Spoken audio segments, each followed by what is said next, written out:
So we've used the speed wrench to kind of snug up these bolts, but now we have to use our torque wrench to torque them to the specified 220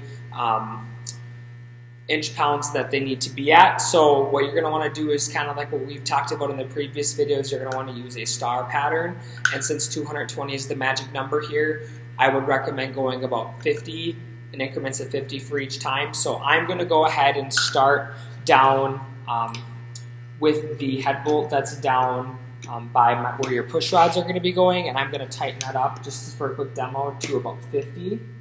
Oops.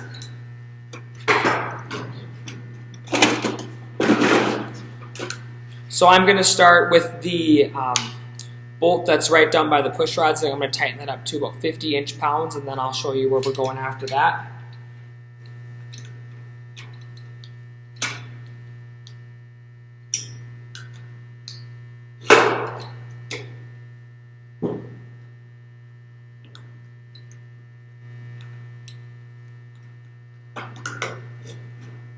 This one isn't wanting to work.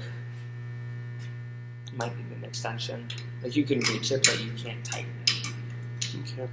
So yeah, let's just do that. I'm going to restart that one then.